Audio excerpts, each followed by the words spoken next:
冷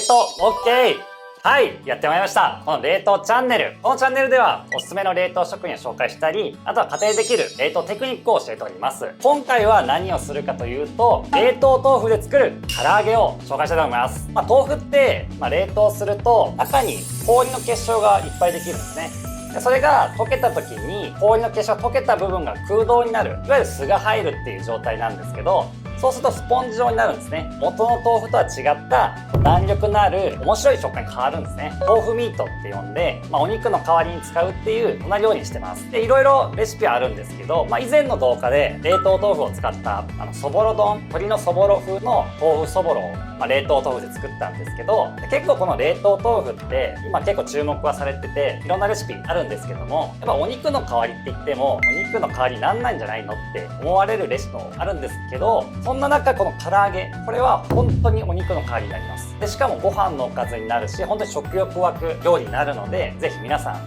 楽しんでほしいと思います。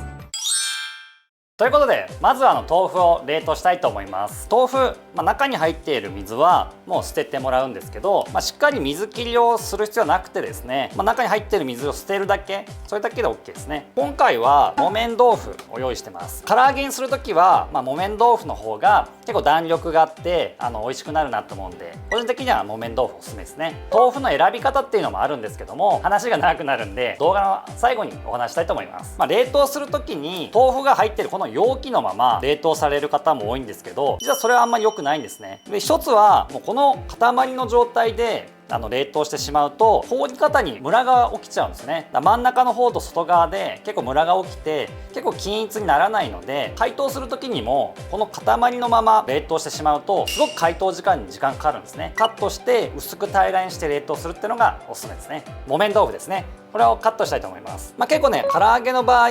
厚みがあった方がボリューム感出るので、8等分ぐらいですね。この1丁を、カットした豆腐をこの冷凍用の保存袋ですね、ここに入れます。こうやって横に寝かして入れることで薄く平らになるので均一に凍りますし、解凍スピードも速められるんですね。すぐに使えるっていうのもメリットですね。ぎゅーっと潰しちゃうと豆腐潰れちゃうので、この真ん中だけ空気穴を開けて、で他は閉じますと。豆腐をちょっと端っこに寄せて、できるだけで大丈夫なんで、軽く空気抜いて、で最後閉じるという感じですね。これはあとは冷凍庫に入れて凍らせるということですね。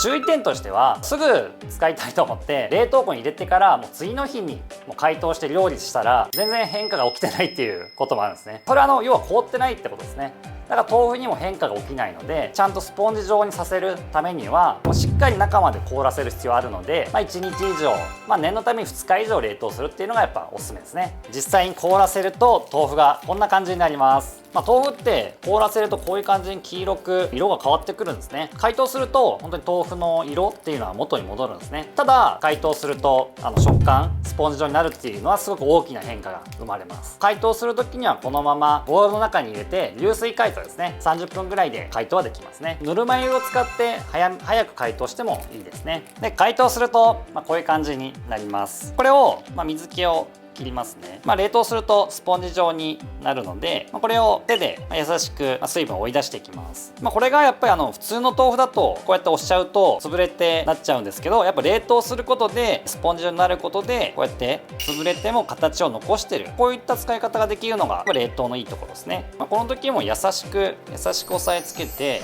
崩れないように気をつけてもらえればって感じですね。こういう感じでスポンジ状になるので、これはやっぱりいろんな料理に使えるって感じですね。水気を切った豆腐、冷凍した豆腐、解凍したものですね。でこれを調味料につけていきます。でここに調味料を作っていきます。でまずみりんですね。みりんを入れます。で醤油ですね。でここにおろし生姜ですね。おろし生姜を入れます。でさらにニンニクのすりおろしたものですね。やっぱこの生姜とニンニク、これの美味しさで本当に食欲そそる味わいになります。このやっぱ醤油の美味しさに、みりんの甘さで、そこにやっぱ生姜とニンニクがしっかり効いてくるんで、本当にこれ豆腐でも本当にこう食欲湧く、ご飯が進む美味しさになりますね。この冷凍豆腐使う時には結構ねおすすめのつけだれになりますね。でここに片栗粉ですね。豆腐やっぱこのスポンジ状になってるので調味料も吸いやすくなるんですよね。こうやって染み込ませます。ちょっと軽く絞った方が、この絞り具合で、味の濃さ変わってくるので、あっさりした味がいいよって方はちょっと絞ってもらうといいかなと思いますね。やっぱこの醤油と生姜、にんにく、これがやっぱ最強なんですよね。本当にご飯に合います。全体的に片栗粉をしっかりつけてください。これが本当にお肉を使ってない唐揚げになるので、もう豆腐が変身するって感じですね。ダイエット中の方も。そうですね。ちょっとね、油使ってるんで何とも言えないんですけど今流行りの代替肉にもなるってことですね。これじゃあ入れます。豆腐自体は、お肉みたいに火をかける必要ないので、結構これだけ厚みがあってもその火加減とかをそこまで気にしなくてよくて、結構表面がこんがりしたら、きつね色になったらもうそれで OK って感じですね。すごいもう香りがやっぱ生姜とにんにくの香りがやっぱすごい広がってくるんで、もうこの時点ですごい食欲湧きますね。これぐらいきつね色になったら揚げていきます。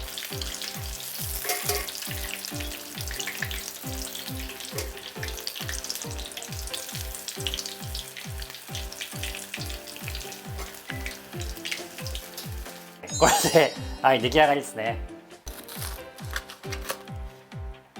切るとこんな感じですね。美味しそう。食べちゃおう。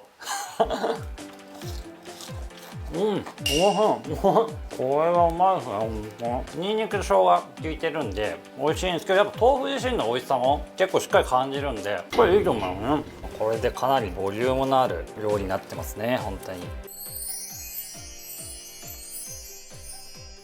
冷凍豆腐を使った唐揚げできました。やっぱかなり美味しそうになってるかなと思います。いただきます。うまい。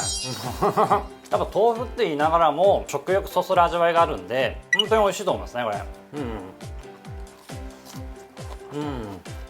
おかずにもなるし、おつまみにもなると思いますね。